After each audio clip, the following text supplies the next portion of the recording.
அரசியலில் வெற்றி பெற சிறந்த ஆலோசனை வழங்கும் கிங் மேக்கர் பொலிட்டிக்கல் அட்வைஸ் கம்பெனியை தொடர்பு கொள்ளவும். தொடர்பு கொள்ள வேண்டிய முகவரி number 10A/9 Mudichur road, old Perungalathur, Chennai 6,63,000. Proprietor S. Joshua Solomon. தொலைபேசி எண் 9677006526.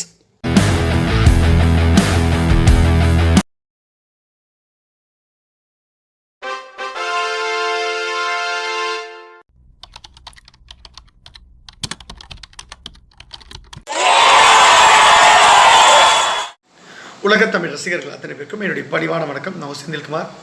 இந்த பதிவு நான் பார்க்க போகிறது திராவிட முன்னேற்ற கழகமும் மிகப்பெரிய அளவில் இந்த ஆட்சி அதிகாரத்துக்கு இங்கே தமிழ்நாட்டில் வர்றதுக்கு கலைஞர் அவர்கள் மிகப்பெரிய ஒரு உழைப்பை போட்டிருக்காரு. அதே மாதிரி மரியாதைக்குரிய ஸ்டாலின் அவர்கள் கூட கலைஞர் அவர்கள் எப்படி பாராட்டிருக்காருன்னா உழைப்பு உழைப்பு உழைப்பு அப்படின்னா அதுக்கு பெயர் ஸ்டாலின் அப்படின்னு சொல்லுவார். ஸோ அப்படிப்பட்ட ஸ்டாலின் அவர்களும் திராவிட முன்னேற்ற கழகமும் எப்படியெல்லாம் போராடி இந்த கட்சியை அவங்க வளர்த்தாங்க, எந்த அளவுக்குலாம் சதிகள் செஞ்சாங்க, எப்படியெல்லாம் போராட்டம் நடத்தினாங்க, எந்த மாதிரியான போலி போராட்டங்கள் நடத்தினாங்க, எப்படியெல்லாம் சில விஷயங்களை முன்னெடுத்தாங்க, எப்படியெல்லாம் சில விஷயங்களில் வெளியே வீரமாக பேசிட்டு கடைசியில் காலில் யாருக்கும் தெரிய காலில் இந்த கட்சியை எப்படிலாம் காப்பாற்றினாங்க. ஸோ அப்படின்ற வரலாறு வீர வரலாறும் சோக வரலாறும் துரோக வரலாறுலாம் நம்ம நிறைய பார்த்துருக்கோம். இப்போ இருக்க யங்ஸ்டர்ஸ்க்கு திமுகவுடைய வரலாறு தெரிய வாய்ப்பு இல்லை. கலைஞர் அவர்கள் ஒரு சாதாரண ஒரு குடும்பத்தில் பின்னணியிலேருந்து வெளியே வந்தவர். எப்படியாச்சும் அந்த ஒரு பணம் சம்பாதிக்கணும், அவருக்கு நோக்கமே பணம் தான். அவர் கலை இலக்கியங்களில் வல்லவராக இருந்தாலும், கேள்வி ஞானத்தில் சிறந்தவராக இருந்தாலும், அவர் கலைஞர் நம்ம மரியாதையோடு அழைத்தாலும், அவர் துரோகத்தின் ஒரு மறுபிம்பம்னா அன்றைக்கு காலகட்டத்தில் நான் சொல்கிறது 1967 அந்த காலகட்டங்களில் துரோகம்னா அது கலைஞரை தான் புரட்சி தலைவர் சொல்லுவார். இன்னும் சொல்லப்போனால் ஒரு படி மேலே போயிட்டு தீய சக்தி திமுக அப்படின்னு சொல்லுவாங்க. இந்த தீய சக்தி திமுகவை அழிக்கிறதுக்கு ஒவ்வொரு முறையும் கடவுள் சில பேர் உருவாக்குறாரு. ஆனால் அது கொஞ்ச நாள் அவங்க இருக்கிறாங்க. அதற்கு பிறகு அவங்களோட ஃபாலோயர்ஸ் இருக்காங்கல்ல, மரியாதைக்குரிய புரட்சி தலைவர் எம்ஜிஆர் அவர்கள் அவங்க திமுகலேருந்து வெளியே கட்சி ஆரம்பித்து கலைஞர் அவர்கள் புரட்சி தலைவருக்கு செஞ்ச துரோகத்துக்காக அவர் வெளியே கட்சி ஆரம்பித்து ரொம்ப சக்ஸஸ்ஃபுல்லாக அவர் உயிரோடு இருக்கிற வரைக்கும் கலைஞரால் ஆட்சி அதிகாரத்துக்கு வரவே முடியல. அப்படிப்பட்ட ஒரு விஷயம் அப்போ எல்லோரும் நினச்சாங்க 13 வருஷம் கிட்டத்தட்ட அதை மரியாதைக்குரிய சோ அவர்கள் கூட கிண்டலாக சொல்லுவார்.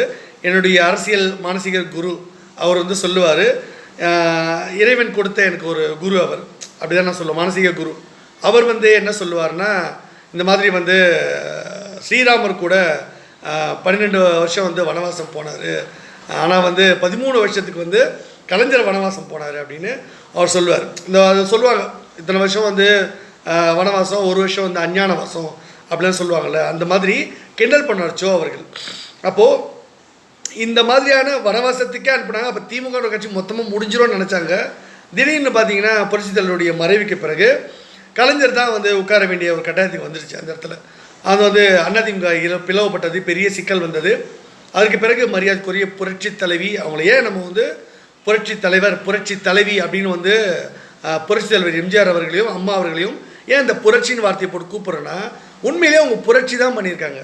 திமுகவை எதிர்த்து எம்ஜிஆர் அவர்கள் புரட்சி செய்து தான் தன்னுடைய திரைப்படங்களையும் சரி வாழ்க்கையிலையும் சரி புரட்சி செய்து தான் அவர் வெற்றி பெற்றார். அதே மாதிரி அம்மா அவர்களும் இந்த இழந்து போன இரட்டை இலையை மறுபடியும் போய் மீட்டு கொண்டு அவங்க ஏற்கனவே சேவல் சின்னத்தில் நின்று வெற்றி பெற்று அதுக்கப்புறம் இந்த கட்சியை ஒருங்கிணைத்து அதற்கு பிறகு ஆட்சி அதிகாரத்துக்கு 1991 வராங்க அந்த அம்மா. ஸோ மிகப்பெரிய ஒரு பலமான கூட்டணியில் வந்தாங்க. ஸோ புரட்சி பெண் தான் அவங்க. அந்த மாதிரி மறுபடியும் கலைஞருக்கு சிம்ம சொப்பனமாக இருப்பாங்க. இதோட திமுக முடிஞ்சிச்சு நினைக்கும்பொழுது மறுபடியும் ஒரு சர்க்கிள் அம்மா அவர்கள் இந்த நிறைய ஊழல் வழக்கெல்லாம் மாட்டிக்கிட்டு சிக்கலாயிட்டு மறுபடியும் கலைஞர் ஆட்சி வருது. அதற்கு பிறகு மறுபடியும் அம்மா ஆட்சி வருது. இப்படியே தொடர்ந்து கடைசியில் 2 முறை 2011 காலகட்டத்திலையும் 2016லையும் என்னுடைய வியூகத்தின் அடிப்படையில் மரியாதைக்குரிய என்னுடைய சோ அவர்கள் அவர்கிட்ட நான் கொடுத்து முன்னெடுக்கும்போது அவரே சொன்னார், செந்தில் இது உன்னுடைய வியூகம், நீ தான் முன்னாடி பேசணும், நான் பேசக்கூடாது, அது பேசினா அது முறையில் செந்தில்னாரு. எவ்வளோ ஒரு கண்ணியம் அவர்கிட்ட இருக்குது பார்த்தீங்களா, எவ்வளோ ஒரு நியாயவான் பாருங்கள். அம்மா அவர்கள் கூட என்னை ஃபோன் போட்டு செந்தில் நீ வரணும், இதை பற்றி பேசணும் அப்படின்னு சொல்லும்போது நான் அப்போ மறுத்துட்டேன். இல்லைம்மா, நான் வயசில் சின்னவன். அன்றைக்கி நான் ஒரு திரைப்படத்தில் ஒரு அசிஸ்டன்ட் டைரக்டராக இருந்தேன். கமல் சார்ட்ட அசிஸ்டன்ட் டைரக்டராக இருந்தேன். எனக்கும் கமல் சாருக்குமான தசாவதாரம் அப்படின்ற திரைப்பட வழக்கில் வந்து சிக்கல் இருந்தது. ஸோ அதில் வந்து கமல்ஹாசனுக்கு ஆதரவாக கலைஞர் அவர் செயல்பட்டார். ஸோ என்னை கூப்பிட்டு வந்து அறிவாத்தில் மிரட்டினாங்க. அதையெல்லாம் வந்து நான் மனசில் வச்சுக்கிட்டு கலைஞர் வந்து அதிகாரத்தை துஷ்பிரயோகம் பண்ணி என்னை மிரட்டுறாரு. திமுக வந்து கமல் சாருக்கு வந்து சாதகமாக இருக்காங்க அப்படின்ற கோபத்தில் தான் கலைஞர் ஆட்சிக்கு வரக்கூடாதுன்னு தான் புரட்சி தலைவி அம்மா அவர்கள் வந்து வெற்றி பெறணும் அப்படின்னு சொல்லிட்டு அம்மாவுக்கு நான் வந்து வியூகம் அமைச்சு கொடுத்தேன். அப்போ அவங்க கண்ணியத்தோட யாரோ ஒருத்தர் கொடுத்துட்டாங்க, இது நம்ம வந்து ஆட்டையை போட்டுடலாம் அப்படின்னு அந்த மாதிரி நினைக்கவே இல்லை. எனக்கு மரியாதை கொடுத்து என்னை கூப்பிட்டாங்க. மரியாதைக்குரிய சோ அவர்களும் ரொம்ப கண்ணியத்தோட, செந்தில்குமார் நீ தான் இதை பண்ணியிருக்கீங்க, அதில் என்ன ப்ளஸ் மைனஸ் உங்களுக்கு தான் தெரியும், நீங்கள் நேரில் வாங்க நீங்களே எக்ஸ்பிளைன் பண்ணுங்கன்னு சொன்னாங்க. அப்போல்லாம் வந்து நான் அதை வந்து இல்லைங்க, நான் வயசில் சின்ன இருந்தாலும் நான் தான் எழுதி கொடுத்துட்டேன்ல, அதில் வந்து டவுட்ஸ் ஒன்றும் பெருசாக இல்லை, ரொம்ப கிளியர் கட்டாக கொடுத்துருக்கேன், அதனால் நீங்களே முன்னின்று பெரியவா நடத்துங்க, உங்களை மாதிரி பெரியவா ஆசீர்வாதம் தான் எங்களுக்கு தேவை, நீங்கள் உங்கள் வாயில் எனக்கு சொன்னதே எனக்கு வந்து பெரிய ஒரு பத்மஸ்ரீ அவார்டு கிடைச்ச மாதிரி. ஸோ அதனால் வந்து நீங்கள் வந்து பெரியவா அதை பார்த்துக்கங்க, நீங்கள் அனுபவம் கொண்டவங்க, நீங்கள் வந்து கடவுள் பக்தி கொண்டவங்க, நீங்கள் அம்மா கிட்ட பேசுங்க, மரியாதைக்குரிய கேப்டன் விஜயகாந்த் அவர்களுடைய கூட்டணிக்காக பேச்சுவார்த்தை நடத்துங்கன்னு சொன்னேன். அதுக்கப்புறம் தான் அவர் வந்து என்ன ஒரு அரமனை சொல்கிறது தான், என்ன இருந்தாலும் நீ இல்லாமல் நான் பண்ணாது, நான் எப்படிப்பா நானே பண்ண மாதிரி எப்படி பண்ண முடியும் அப்படின்னு சொன்னார். அதுக்கப்புறம் இல்லை நீங்கள் பண்ணுங்கள், நான் இது எதுவுமே சொல்ல மாட்டேன், நீங்கள் பண்ணுங்கள், எந்த சமயத்துலையும் இந்த டாக்குமெண்ட்ஸ்லாம் வெளியிட மாட்டேன், நீங்கள் பண்ணுங்கள் அப்படின்னு சொல்லியிருந்தேன். அந்த வாக்கை நான் இன்றைக்கி வரைக்கும் காப்பாற்றுறேன். அந்த விஷயத்தை மட்டும் சொல்லுவேன், நான் டாக்குமெண்ட்டை வெளியே காட்ட மாட்டேன். ஸோ அப்படி வச்சுருக்கேன்.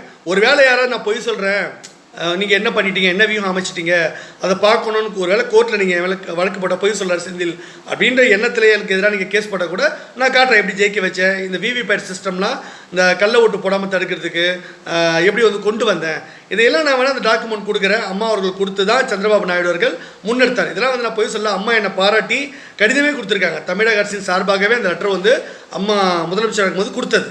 ஓகேவா, நான் பொய்யெல்லாம் சொல்ல, நிறைய கண்டுபிடிப்புகள் நான் அரசாங்கத்துக்கு கண்டுபிடிச்சி கொடுத்துருக்கேன், நம்ம நாட்டுக்காக பல விஷயங்கள் கண்டுபிடிச்சிருக்கேன். இப்போ எதுக்கு இதெல்லாம் சொல்ல வரேன்னா, அம்மா அவர்கள் போராடி அந்த 2011-16 காலகட்டத்தில் ஜெயிச்சு வந்தாங்க. அப்போது திமுக வந்து 2 தடவை அதிமுக ஜெயிச்சு வந்துட்டாங்க என்னோடய வியூகத்தின் அடிப்படையில்.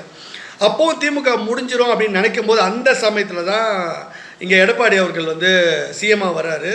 தேவையில்லாத சில குழப்பங்களை கொண்டு வராரு, அவரே பலவீனப்படுத்தினார். அதன் அடிப்படையில் தான் திமுக தப்பிச்சாங்க.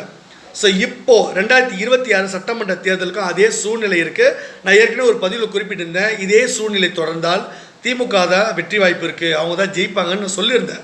அது உண்மைதான். ஆனால் இந்த சூழ்நிலையை அப்படியே விடுறதுக்கு நாம் என்ன முட்டாள? நான் இருக்கேன் இல்லை பிஜேபியில், யார் இருக்காங்க இல்லைன்னு தெரியாதுங்க. இந்த செந்தில்குமார் நான் இருக்கேன், நான் மோடி அவர்களுக்கு வியூகம் அமைச்சு கொடுப்பேன், ஏற்கனவே கொடுத்துருக்கேன். அதனால் அந்த அடிப்படையில் இப்போ நான் வெளிப்படையாக சொல்லியிருக்கேன், நம்ம என்டிஏ கூட்டணியுடைய முதலமைச்சர் வேட்பாளர் வந்து மரியாதைக்குரிய என்னுடைய பாசத்திற்கும் அன்பிற்கும் நான் நன்றி கடன் வேறு அண்ணனுக்கு பட்டிருக்கேன், டிடிவி தினகரன் அண்ணன், அவரை தான் நான் குறிப்பிட்றேன். அவர் தான் இந்த என்டிஏ கூட்டணியுடைய முதலமைச்சர் வேட்பாளர். நான் ரொம்ப வெளிப்படையாக நான் டிக்ளேர் பண்ணியிருக்கேன். ஏற்கனவே அவர்கிட்ட பேசுறதுக்கான பல விஷயங்களை நான் மோடி அவர்கள்கிட்ட நான் வந்து அண்ணன்கிட்ட எனக்கு அப்பாயின்மெண்ட் வேணும்னு கேட்டு பல்வேறு முயற்சிகளை முன்னெடுத்து அவங்களுடைய பிஏ கிட்டலாம் வந்து லெட்டர் கொடுத்து வாட்ஸ்அப் கொடுத்து மெயில் பண்ணி மெசேஜ் பண்ணி நிறைய விஷயங்களை முன்னெடுத்து நேரில் என்னுடைய பிஏவில் அனுப்பி பல விஷயங்களை சொல்லி அதை டிக்ளேர் பண்ணி ஓகே பண்ணி வச்சுருக்கோம். ஸோ அதனால தான் நான் அதிகாரப்பூர்வமாக நான் அறிவிச்சிட்டேன். அண்ணன்கிட்ட சொல்லிட்டு தான் செய்கிறேன். டிடிவி அண்ணன்கிட்ட சொல்லிவிட்டு மோடி அவர்கிட்ட சொல்லிவிட்டு நம்முடைய அமித்ஷா அவர்கள் கடிதம் கொடுத்துட்டு எல்லாத்தையும் செஞ்சுட்டு தான் நம்ம மாநில தலைவர் நயினா நாகேந்திரன் நல்லா தெரியும்.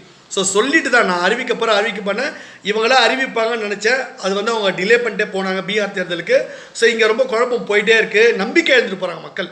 நம்முடைய பாஜக தொண்டர்களும் சரி, அதிமுக தொண்டர்களும் சரி, அப்புறம் வந்து டிடிவி அண்ணன் தரப்பும் சரி, இங்கே வந்து கூட்டணி வந்து எங்கெங்கோ இந்திய கூட்டணி வெளியெல்லாம் போகிறாங்க. அதனால் வந்து நயினார் வந்து வேடிக்கை பார்க்குறாரு.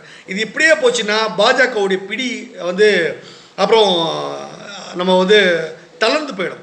அதை விடவே கூடாது. அப்போது நம்ம தொண்டர்களாக நம்பிக்கை எழுதிவிடும். அப்போ வந்து 2026 திமுக தான் வந்துருமா ஆட்சிக்கு, அப்போது வந்து பிஜேபி வரவே முடியாதா, இந்த கூட்டணி எப்படி வந்து ஃபார்ம் பண்ண போகிறாங்க, நம்ம எப்படி ஜெயிக்கிறது, களத்தில் வந்து யார் நிற்க போகிறது, அப்போ வந்து வேட்பாளர்கள் வந்து எல்லோரும் நம்பிக்கை எழுந்து போயிடுவாங்க. அதை வந்து விட்டுறவே கூடாதுல்ல. அப்படி அதற்காக தான் நான் என்ன பண்ணேன், உடனடியாக அந்த விஷயங்களை வந்து வெளிப்படையாக சொன்னேன். நான் சொன்னதில் பொய்யே கிடையாது, நான் வெளிப்படையாக சொல்லியிருக்கேன். மரியாதைக்குரிய டிடிவி தினகரன் அண்ணன் தான் என்டிஏ கூட்டணியுடைய முதலமைச்சர் வேட்பாளர். நம்ம இந்திய தலைமையில் தான் இந்த கூட்டணியை வந்து நம்ம அமைச்சிருக்கோம். அண்ணன் வந்து நம்ம கூட இணக்கமாக இருப்பாங்க. அடிக்கடி நம்முடைய அன்பு சகோதரர் முன்னாள் மாநில தலைவராக இருந்த தமிழக பாஜகவின் மாநில தலைவராக இருந்த அண்ணாமலை அவர்கள் ஒரு விஷயத்தை ரொம்ப சொல்லுவார். அவர் நிறைய விஷயங்கள் எனக்கு அவர்கிட்ட வந்து சில கசப்புலாம் இருந்து அது ஒரு பக்கம் விட்டுருவோம். ஆனால் ஒரு விஷயம் ரொம்ப அழகாக சொல்லியிருப்பார். நம்ம வந்து இந்த 2024 சமயத்தில் வந்து அந்த தேர்தலில் வந்து நம்ம கூட வந்து கூட்டணிக்கு வந்து நம்மளை நம்பி வந்தவங்க டிடிவி அண்ணன், ஓபிஎஸ் அவர்கள், அப்புறம் வந்து சின்னம்மா அவர்கள், அவங்களாம் வந்து நம்மளை நம்பி இருக்காங்க. நம்பி வந்தவங்க நம்ம எப்படி மோசம் பண்ண முடியும், அவங்கள எப்படி கைவிட முடியும்? இன்றைக்கி வந்து எடப்பாடி கூட்டணி வந்துட்டான்றதுக்காக இவங்களெல்லாம் கைவிட்ட முடியுமா? அது நம்பிக்கை துரோகம் இல்லையா? அந்த துரோகத்தை பண்ண எனக்கு மனசு வரலன்னு நம்முடைய அண்ணாமலை அவர்கள் வந்து சொல்லியிருந்தார். அது வந்து உண்மையிலேயே வந்து அவர் ஆழ் மனசு வந்து சொன்னாரா என்னன்னு எனக்கு தெரியாது. ஆனால் அவர் சொன்ன வார்த்தை வந்து உண்மைதான். அந்த எனக்கு தெரிஞ்சு வந்து அரசியலில் வந்து ரொம்பவே சாஃப்டான கேரக்டர் வந்து 2 பேர். ஒன்று வந்து மரியாதைக்குரிய ஸ்டாலின் அவர்கள், இன்னொன்று வந்து டிடிவி அண்ணா அவர்கள். 2 பேர் மேலே எனக்கு எப்போவுமே மரியாதை உண்டு. எனக்கு கலைஞர் மேலே தான் எனக்கு கோவம். எனக்கு ஸ்டாலின் மேலே எனக்கு கோவமே கிடையாது, திமுக மேலே கோவம் இல்லை. நம்ம மக்களுக்காக தான் நம்ம எதிர்க்கிறோம். மக்களுக்கு எதிராக சட்டம் ஒழுங்கு பிரச்சனை வருது, ஆட்சி அதிகாரத்தை தவறு இருந்தால் நம்ம வந்து விமர்சனம் பண்ணுறோம். நம்ம என்ன அந்த மாதிரி என்னோட விமர்சனம் பண்ணுவோம். ஆனால் அவங்க மேலே எனக்கு துளியும் கோவம் இல்லை. எனக்கு ரொம்ப மரியாதை உண்டு, அண்ணன் மேலே பாசம் உண்டு. அப்படி தான் வந்து டிடிவி அண்ணன் மேலே வந்து அவர் ஒரு வெள்ளந்தியான மனுஷன். அண்ணன் ரொம்ப நல்ல கேரக்டர். யாரையும் கோவமாக பேச மாட்டார், திட்ட மாட்டார், அடிக்க மாட்டார். ரொம்ப சாஃப்டான நேச்சர் அவர். நிறைய அதனால தான் வந்து எடப்பாடி போன்ற ஆட்கள் கிட்ட மரியாதைக்குரிய புரட்சி சின்னம்மா அவர்கள் வந்து சிறை போகும்பொழுது, இந்த ஊழல் வழக்கில் தண்டிக்கப்பட்டு போகும்பொழுது, அவங்க வந்து இந்த கட்சியை வந்து டிடிவி அண்ணன்கிட்ட பொறுப்பில் விட்டு போகும்போது அவர் ஈஸியாக வந்து அவர் ரொம்ப வெள்ளந்தியான மனுஷனால தான் ரொம்ப சுலபமாக எடப்பாடி அவர்கள் வந்து துரோகத்தை பண்ணிட்டார். அவர் ஏமாற்றி கட்சி விட்டே வெளியே அனுப்பிட்டார். ஸோ இது மாதிரி நிறைய ஒரு ஏமாந்துருக்கார், பாவமாக இருக்குது.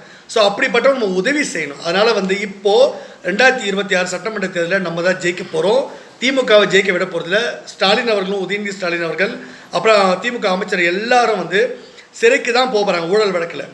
இது வரைக்கும் வந்து ஒரு விஷயம் சொல்லியிருப்பாங்க தெரியுமா, ஊழலுக்காக தண்டிக்கப்பட்ட ஒரு கட்சி வந்து அதிமுக, அதனுடைய பொதுச் செயலாளர், அப்புறம் வந்து சின்னம்மா, அப்புறம் இவங்க எல்லாரும் தண்டிக்கப்பட்டாங்க, திமுக அப்படி தண்டனையே பெறலன்னு சொல்லுவாங்களது ஒரு வரலாறுன்னு. இந்த முறை அந்த வரலாற்றை நம்ம மாற்றி அமைக்கிறோம். ஊழலுக்காக தண்டனை பெற்ற முதலமைச்சராக ஸ்டாலின் அவர்கள் இருக்க போகிறாரு, துணை முதலமைச்சராக உதயநிதி அவர்கள் இருக்க போகிறாரு. அதில் இருக்கக்கூடிய அமைச்சர்கள் KN நேருவாக இருக்கட்டும், செந்தில் பாலாஜியாக இருக்கட்டும், துரைமுருகனாக இருக்கட்டும், அப்புறம் இன்னும் நிறைய அமைச்சர்கள், பொன்முடி, எல்லாரும் கிட்டத்தட்ட ஒரு 30 அமைச்சர்கள் வந்து வழக்கு போட்டு அவங்க எல்லார் மேலேயும் வழக்கு பெண்டிங்கில் இருக்க அமலாக்கத்துறை எல்லாரும் ஜெயிலுக்கு தான் அனுப்ப போகிறாங்க. ஸோ அந்த கட்சியில் வந்து மிகப்பெரிய ஒரு கலவரம் வரப்போகுது.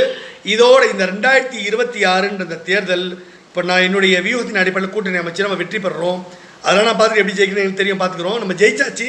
என்னுடைய பார்வையில் டிடிவி தினகரன் அண்ணன் நம்ம இந்திய கூட்டணியில் நாம் வந்து பெரும்பான்மை 200 சீட்டுகள், 234க்கு 200 சீட்டுகள் வெற்றி பெற்று நம்ம ஆட்சியை அமைக்கிறோம். டிடிவி அண்ணன் பதவியேற்பு விட கண்ணு முன்னாடியே தெரியுது. கவர்னர் வந்து சொல்கிறாரு, டிடிவி தினகரன் ஆகிய நான் இந்த மாதிரி சட்டத்தினால் அனுமதிக்கப்பட்ட ஆலோசனைப்படி கடவுள் மீது ஆணையாக நான் வந்து முதலமைச்சராக பதவியேற்பேன் அப்படின்லாம் சொல்லுவாங்க இல்லையா, அந்த பதவி பிரமாணம் ஏற்றுக்கிறது என் கண்ணு முன்னாடி நிற்குது. அண்ணன் வந்து அதுக்கு ஆப்டாக இருப்பார். ஒரு கெத்தான ஒரு சூட்டெல்லாம் போட்டு எப்பவுமே வந்து கண்ணாடியில் போட்டு சூப்பராக இருப்பார் தினகரன் அண்ணன். ஒரு சிஎம், ஒரு நல்ல அழகான, ஒரு டீசெண்டான, ஒரு பண்பான, ஒரு அமைதியான நல்ல மனுஷனாக ரொம்ப நாள் கழித்து வந்து வர்றாங்க அப்படின்றது என் கண் முன்னாடி தெரியுது. இதை வந்து கண்டிப்பாக நம்ம நிஜமாக்குவோம். கடவுள் நமக்கு துணையாக இருப்பார், கடவுள் காப்பாற்றுவார். ஸோ அண்ணாமலை அவர்களும் அமைச்சராக ஒரு பதவியேற்பார். அது துணை முதலமைச்சராகவோ இல்லை மற்ற துறை அமைச்சராகவோ அவர் என்கிட்ட கேட்டுக்கொண்டால் நான் பண்ணுவேன். என்கிட்ட கேட்கலன்னா நான் வந்து சீட்டு இல்லைன்னு சொல்லிவிடுவேன்.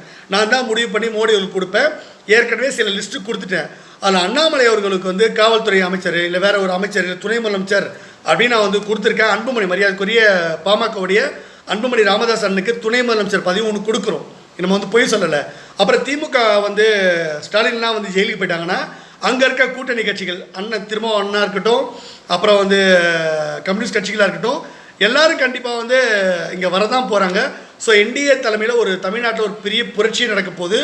திமுக இந்த வெற்றி பெற்று நம்ம 2020 ஆட்சிக்கு வந்துட்டா இன்னும் 50 வருஷத்துக்கு நம்ம என்டிஏ தலைமையிலான கூட்டணி தான் இங்கே இருக்க போகுது. ஸோ அதனால் வந்து தொடர்ந்து நம்ம வந்து ஆட்சி பண்ண போகிறோம். டிடிவி நம்ம கூட தான் இருக்க போகிறாரு. ஸோ அதனால் திமுக இதோட காலி ஆகிடும் அப்படின்னு உங்களுக்கு ஏற்கனவே ஒரு பதிவு சொல்லியிருக்கேன். பார்க்க அந்த பதிவு பாருங்கள். அதனால தான் சொல்கிறேன், திமுக ஸ்டாலின் அத்தியாயம் முடிஞ்சது. அவங்க திரும்ப ஜெயிலிருந்து வர்றதுக்கு, வெளியே வர்றதுக்கு ரொம்ப நாள் ஆகும். வந்தாலும் அவங்க தேர்தலில் நிற்க முடியாதுன்றது இப்போ இருக்க சட்டம். அதனால தான் சொல்கிறேன், திமுக ஸ்டாலினுடைய அத்தியாயம் சகாப்தம் முடிஞ்சது.